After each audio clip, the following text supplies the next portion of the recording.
weather. I feel like that's all we complain about now, but it has been so hard, honestly. So yesterday the makerspace was closed and we wanted to get a bunch of stuff done to Nigel that we could do without it being open. So things like rubber seals, handles and stuff like that. It's basically torrential rain and wind all day. So we managed to, in between, we managed to replace 2 handles and replace vent seals. That was it. The day before that was crazy windy and rainy. It was insane, like power outages everywhere. So we just sort of sanded a lot, prepped a bit. It's just slowing everything down. We have to have everything still in Nigel, so I can't just quickly jump in and jump out to like measure something or quickly put something in, because it's just filled with stuff. And today we've got less than a week and it's not supposed to rain today, and it's been torrential all morning. So I don't know, we'll have to do our best. The next 3 days look pretty good, hopefully, but we'll see what happens. It's making life a lot harder for us.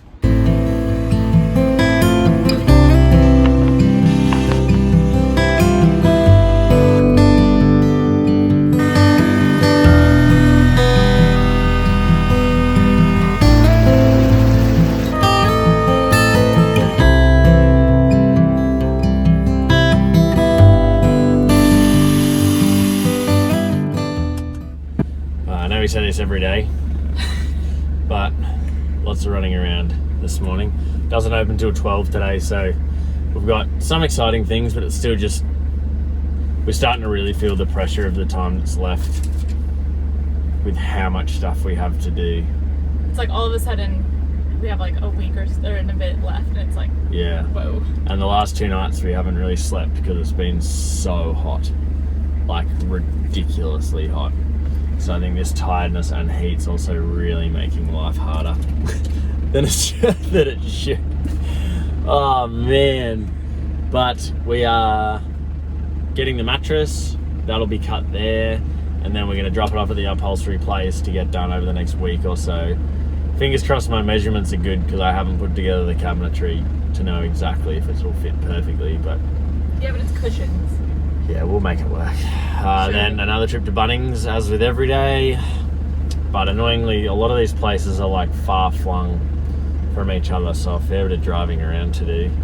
And then a massive list of stuff to do, well, from every day from now on. We've got basically a week left. And yeah. Crunch time. Really, really starting to feel the pressure. Here's hoping we get it done on time. Hey buddy, sorry. Let's make that extra comfy for you, huh? How does that sound? Every day, you never know what you're going to be stuffed in here with, do you, mate? Yeah? It's over it. Yeah. Happy boy.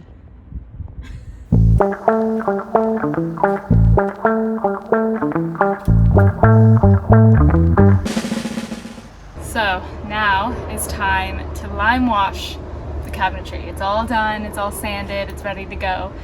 We decided to do this lime wash or whitewash on the ply after we saw our friends Luke and Jess, who will link their channel up here. We love how they did their troopy build, and this is what they did, and we love the look of it. Just very natural, clean and simple. So that is what I'm going to try to do now. I really hope this goes okay.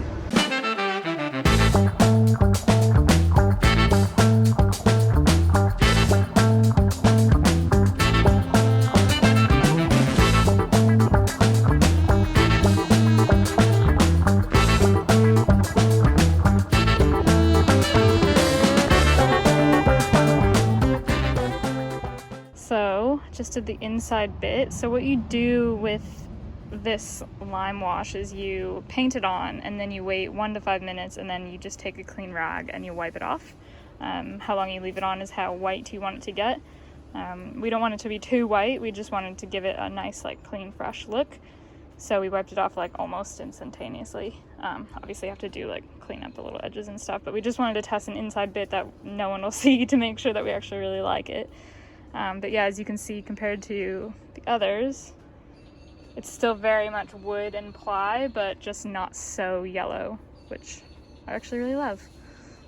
I tell you what, not having a designated place to paint and varnish is an absolute headache. I feel like we haven't even had any wind recently, and today we're trying to get as much done as we can, particularly varnish. It takes so long to dry and set. It just means there's so much more likelihood of stuff landing in it and setting. So we're trying to stay protected and get this going as quick as we can, but it just drags on. We've got to be so particular and we're running around like headless chooks. But hopefully it should turn out all right. The whitewash itself is coming up really beautiful. The varnish is the one that we've got to be meticulous with. Multiple coats. We have so many pieces we have to do. It's just proven to be quite the challenge.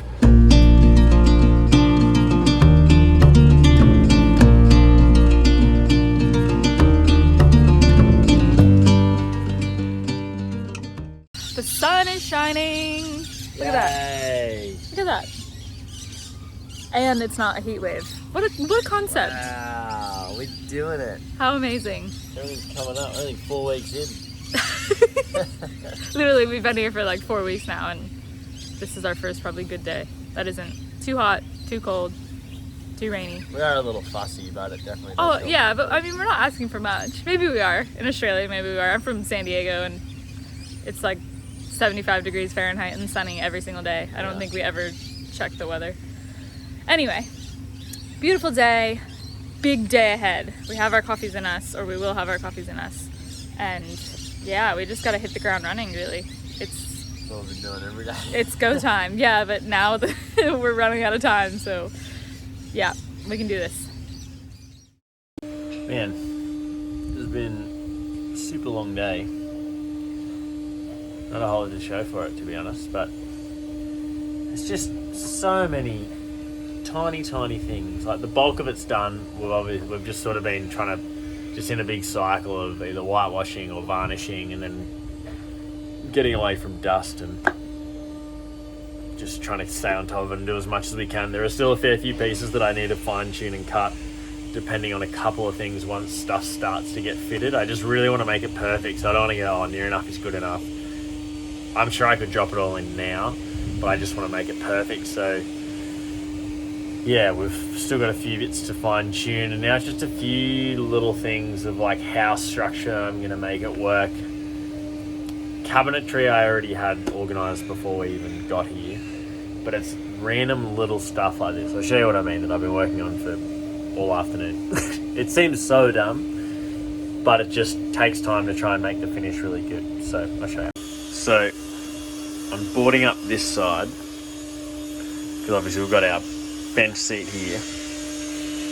Then I want to board this up and have a light switch here. And then we're going to board this up and have a mirror here. And then I also need that up there. Sorry about the sound, by the way. I'm going to have another one fitted for up there. And that's going to have a fan on it. That hole was from a previous outdoor light at some point, but I actually want to keep that, so I'm going to also wire an outdoor light for cooking outside. Now, me thinking how great Land Rovers are so square. This is square with the rest of the build, which is important. This slopes that way. This slopes that way. This slopes that way. And then I've got bolt, plate with rivets, plate with rivets, plate with rivets, bolt here. So, and then I've also want to try and make it neat around here, right? And also structurally strong. But here's where I'm at. I have, I think this goes in there. I've mocked this up and glued it together. That goes in there. Sorry if I'm moving all over the place. So that goes in there. So I've basically cut a nice little piece to sit snug there, flush there. I'm just leaving that gap because it goes under a lip, and why bother? So then that's like that, and then I've got this piece. See how nothing is square about it? And then, oh wait, sorry, I forgot. I have this piece that slots in over the bolt, around these bolts, and then nestles nicely, nestles nicely and flush there. I haven't sanded it, so it's going to be super duper clean, I hope. That's the intention. Like that. And then this non-square piece, see if I can do this in one hand. Sorry. Slots in like so. And roughly, let's just knock that in. Knock that out.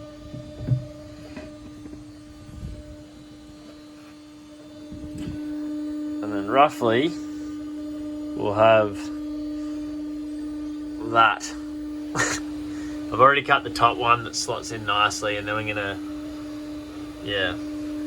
board up that join there, which you'll see later. But as a whole, it's been so many things to cut around. And I got that same on that side, but I've just mirrored it, and we've got the counter so it works a bit nicer, so thankfully it's a lot easier that side. But man, so many little bits like this that are seemingly taking a very long time to get really nicely finished, because this is where builds show their weak spots, I guess, in terms of it's just the finishes that really sort of show it off a bit more and show the quality of the build, and we just want to make it as best as it can be. So taking bits and pieces like this go a very long way.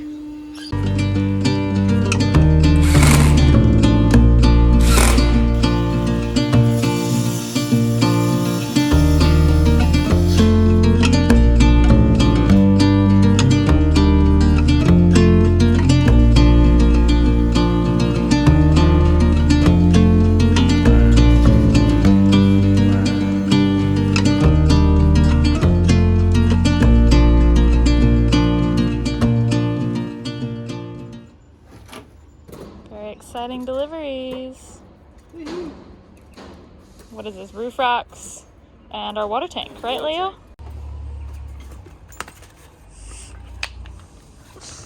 Whoa! You're crazy, Lay. Oh, get it. Get your hoof. Get the hoof. Yeah. Oh God. Over here. Good boy.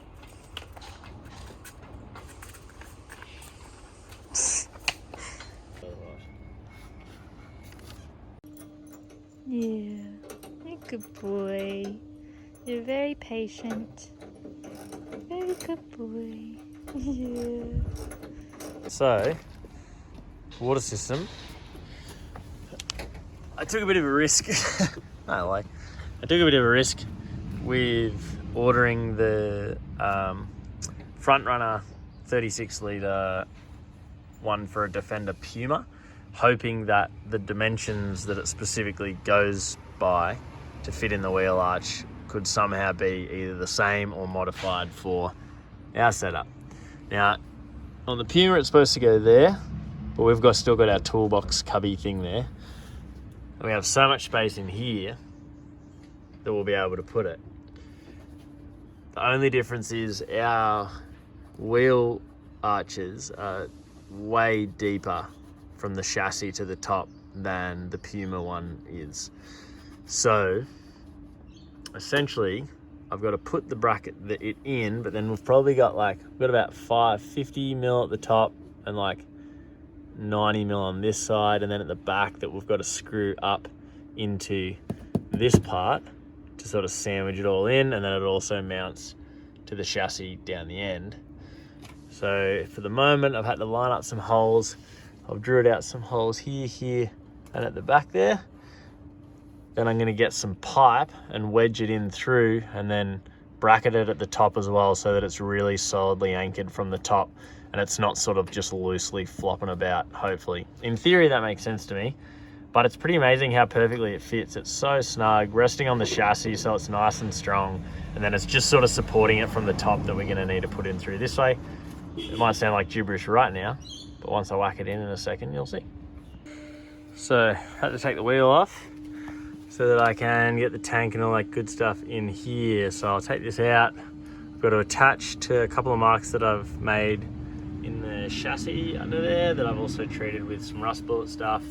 Be able to mount that, slide the tank in, then slide this in behind it, and then fix it to the little holes through the roof. And hopefully that goes smoothly. Water tank is in. My little support structures. I'm gonna trim the bolts a bit as well. Then also fix to the chassis there, and then inside we've got that little irregular T bracket that I'm just sort of pulling it in from. So heaps of support top and bottom. One thing that is going to be difficult, and I didn't realise, well, you can't see to the void of darkness, but it's actually quite far back is the filler hose. So I'm gonna need to jimmy up something because the head of it's really big that goes in there, but I sort of need to make it quite shallow with like an L hose straight away so that this can go underneath and then link up with that L bracket or the L diverter thing. I don't want to have to sort of like loop it along and then cut a massive hole and get it clogged down here if I can chuck it straight under, but yeah, there's still a bit of space. Like we've still got like 80 mil or something. Oh, sad. One of the only varnish drops of the thing. That's okay, no one will see it.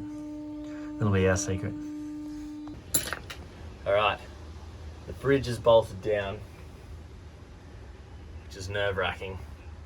I don't know if they're intended for it, but these fridges actually have the same thread as that's used for the handles that we removed. They've got 4 spots underneath with the same thread, I think M6 bolts, which is great because it means I screwed up through the floor. As I mentioned in a previous episode, we needed to lift it a little bit after I had to change my mind that I was fixing the counter to the top.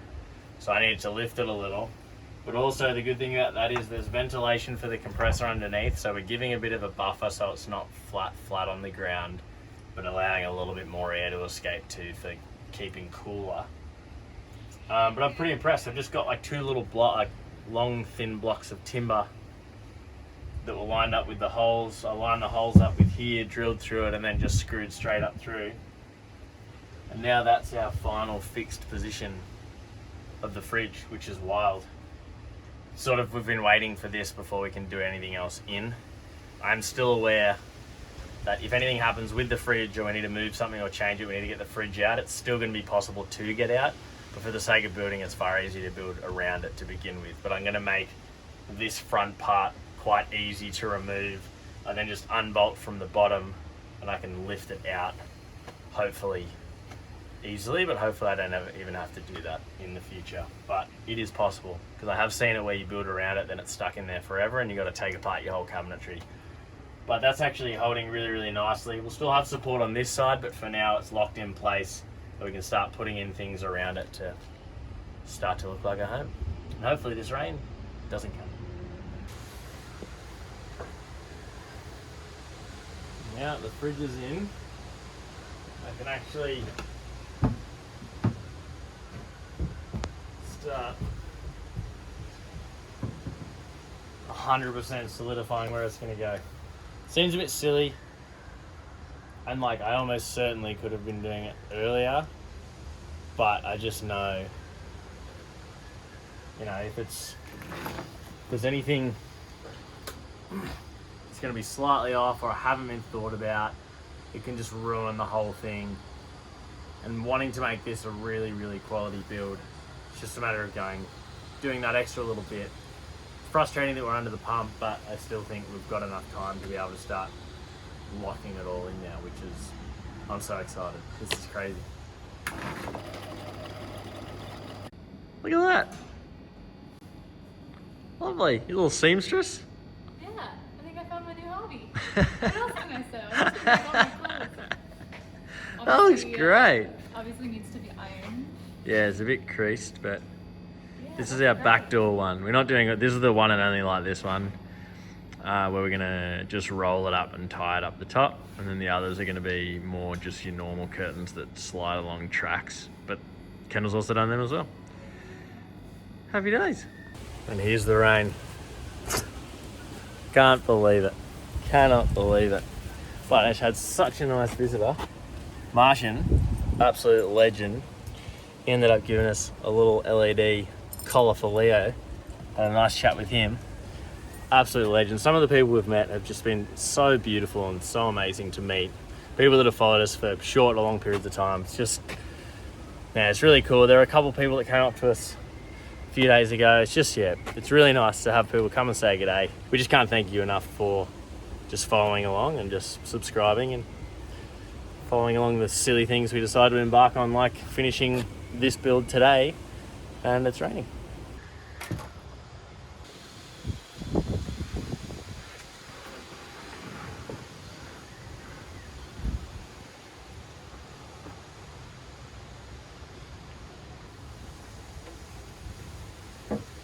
Probably the biggest downfall that we are going to have, but it's more so just personally, is the way that we couldn't cover everything in the exact equal coat of whitewash and varnishes. So like you'll see various pieces that we literally were just trying to smash it out, or we were running out of whitewash, and it's sort of at that point that it's like, once we set up, we can't even really afford to be going back to Bunnings to grab stuff to do more, and the time we have is just so limited that we really just have been so under the pump that we've just wanted to smash out the bits that are the most important to be really good, and the other bits, rather than just finishing them the same, unfortunately we've had to cut some corners. So this one hasn't been varnished as many times as this side. This inside hasn't been varnished or whitewashed at all, because it's actually been whitewashed.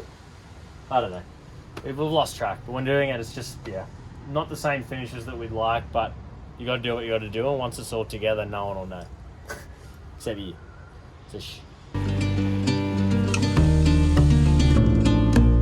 Yeah, this is not how we imagined this panning out.